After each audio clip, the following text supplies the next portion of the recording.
my Facebook friends. I started the quarantine doing a lot of read alouds for those young ones and probably some of my friends who enjoy a good story. And then I got really busy because the librarian's job changes drastically through quarantine, and we had to make sure that students and teachers were prepared technology-wise. And I was talking to a friend today, and he asked if I was doing these again. And it made me think that I have no idea if anybody's going to watch these, but if I could bring joy to one child, two children, maybe a friend of mine who just likes storybooks, it would be worth it, right? I miss these books. And for a while I wasn't even reading that often because it can be hard to read during the quarantine. But just recently I started reading again quite frequently, and it's been a joy. So I'd like to share a book today. It's a Caldecott Honor. That's the award.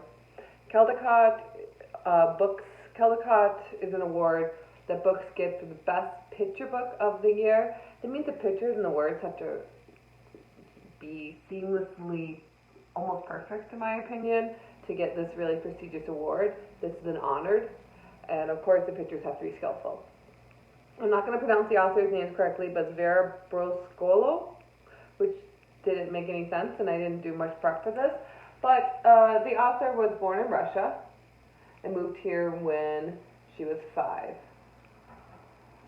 Okay, it's a book that I kept thinking about during quarantine because it's about an older woman who just wants to get away from the world, and I wonder what this character would think now. Okay, let's do the song. I'm so happy to see you today. I'm so happy you're here. Now clasp your hands and shout hooray. We're reading here today. Now sit on your pockets on the carpet. Sit on your pockets on the carpet. Clap your hands and shout hooray. We're learning here today. Leave Me Alone. This came out a few years ago.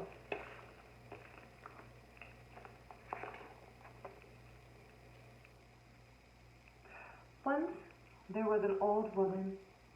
She lived in a small village, in a small house.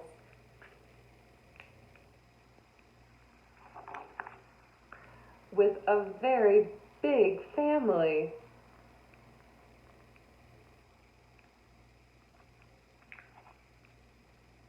So many kids. Winter was coming. That meant she had some very important knitting to do, but it wasn't getting done.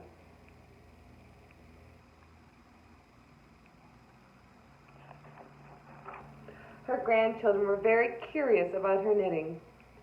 Were you supposed to hit it? Excuse me. Were you supposed to hit the ball with a stick? Could you eat it? Could you make your brother eat it? Why did the ball get smaller and smaller as you chased it? The old woman was at the end of her rope. There it is, ready to go. So, she made her bed as neatly as she could. She swept the floorboards until they more or less shone. She drank tea from her samaro. She packed up her things in a big sack, and she left. She shouted back, "Leave me alone!"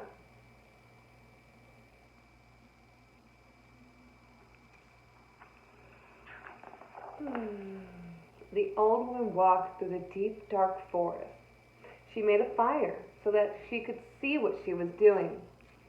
Then she sat down and began to knit. The bear family was very curious about the light from her fire and about what she might taste like.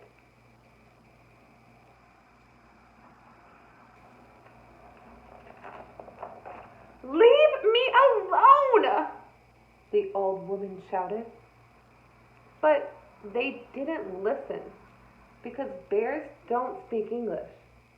So she packed up her sack and left.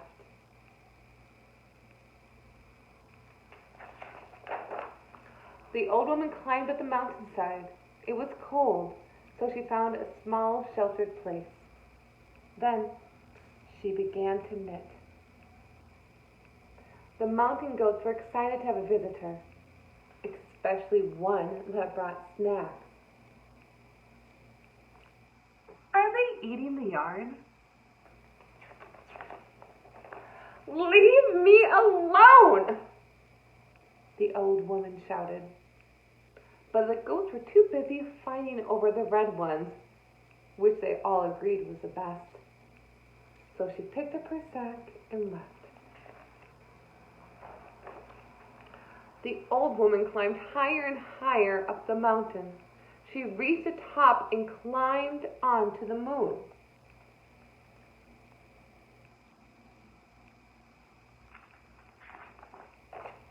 She found a rock that was shaped like a chair. She sat down and began to knit. The little green movement had never seen a woman before, old or otherwise. They examined her with handheld scanners that went beep boop.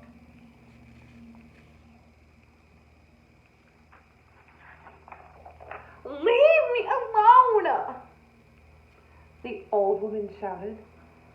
But the little green movement couldn't hear her because they didn't have any ears. No ears. So she picked up her sack and left through a wormhole. The void on the other side of the wormhole was very dark and very, very quiet. She was absolutely, completely, utterly alone. It was perfect.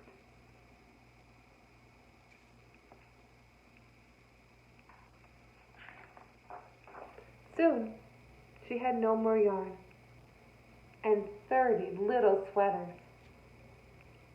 And she was alone.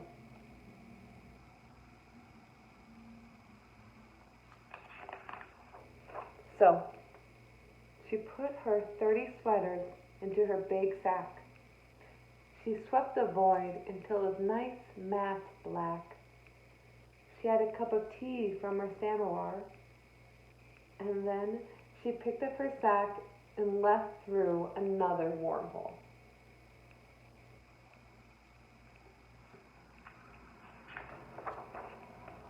When she came out the other side, everything was right where she had left it.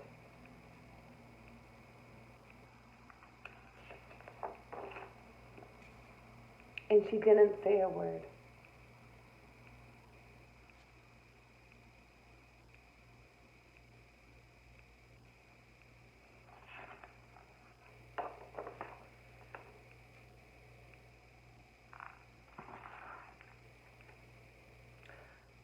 It's a blessing to be around people and children, and also a blessing to be alone. I know that through quarantine, everyone deals with this differently, and some are alone, and some have big families. And I appreciate all the situations and all the wonderful people that have been in and out of my life for all these many years I've been alive. Sometimes it's quick to say, leave me alone, and easy. And then other times you miss people. Thanks for listening to the story, Leave Me Alone. Hopefully you can check it out in the library soon. Bye!